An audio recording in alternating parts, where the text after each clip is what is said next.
menyerang sistem pernafasan manusia. Virus ini hanya menyebabkan infeksi pernafasan ringan seperti flu dan infeksi pernafasan berat seperti infeksi paru-paru, pneumonia. Penyakit ini menjadi sorotan karena kemunculan di akhir 2019 pertama kali di Wuhan, Cina. Selain Cina, virus corona juga menyebar secara cepat ke berbagai negara lain, termasuk Jepang, Thailand, Korea Selatan, bahkan Amerika Serikat. Virus ini disebabkan oleh virus single-stranded RNA yang berasal dari kelompok Coronaviridae. Virus corona umumnya ditemukan pada hewan seperti unta, ular, hewan ternak, kucing, dan kelelawar. Manusia dapat tertular virus tersebut apabila terdapat riwayat kontak dengan hewan tersebut, misalnya pedagang di pasar hewan. Virus ini dapat ditularkan dari manusia ke manusia melalui droplet, yaitu partikel air yang biasa keluar saat batuk. Kondisi virus COVID-19 di Indonesia. Hasil dari data Kemenkes RI, yang positif COVID-19 kurang lebih 700.000 orang. Dari banyaknya orang yang terdampak positif virus COVID-19, dikhawatirkan adanya mutasi virus corona baru seperti di negara lain. Pemerintah Indonesia berkomitmen untuk melakukan pemetaan genetik virus corona baru untuk dapat memahami distribusi dan karakteristik yang berguna dalam upaya pencegahan maupun pengembangan penelitian ke depan.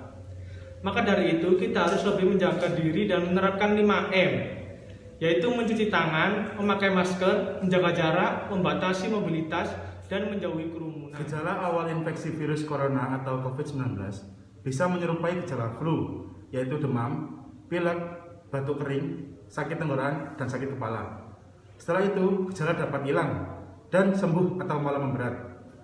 Penderita dengan gejala berat bisa mengalami demam tinggi, batuk berdahak, bahkan berdarah, sesak nafas, dan nyeri dada.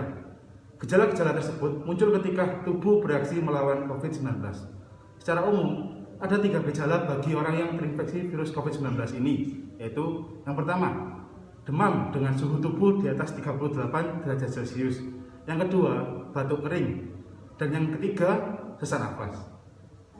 Ada beberapa gejala lain yang juga bisa muncul pada infeksi virus COVID-19 meskipun jarang, yaitu yang pertama ada diare, yang kedua sakit kepala, yang ketiga konjungtivitas, yang keempat hilangnya kemampuan mengecap rasa pada kita, yang kelima hilangnya kemampuan mencium bau, dan yang keenam ruam di kulit. Gejala ini umumnya muncul dalam waktu 2 hari sampai 2 minggu setelah penderita terpapar virus. Sebagian pasien yang terinfeksi virus COVID-19 bisa mengalami penurunan oksigen tanpa adanya gejala apapun. Kondisi ini disebut hipoksia. Itu adalah beberapa gejala yang dialami oleh penderita COVID-19. Pencegahan COVID-19. Yang pertama, makan dengan gizi seimbang. Yang kedua, rajin olahraga dan istirahat yang cukup. Yang ketiga, cuci tangan pakai sabun. Yang keempat, gunakan masker. Yang kelima, tidak merokok. Yang keenam, jaga kebersihan lingkungan. Yang ketujuh, minum air mineral. Yang kedelapan, makan makanan yang dimasak sempurna. Dan jangan makan daging hewan yang berpotensi menularkan. Yang kesembilan, bila demam dan sesak nafas, segera ke fasilitas kesehatan. COVID-19. Yang pertama, selalu jaga jarak aman dimanapun kalian berada. Yang kedua, tetap pakai masker. Yang ketiga, cuci tangan sesering mungkin atau memakai hand sanitizer. Yang keempat, hindari menyentuh mata, hidung, dan wajah. Yang keempat, selalu jaga kesehatan dan minum vitamin. Stay safe at home, teman-teman.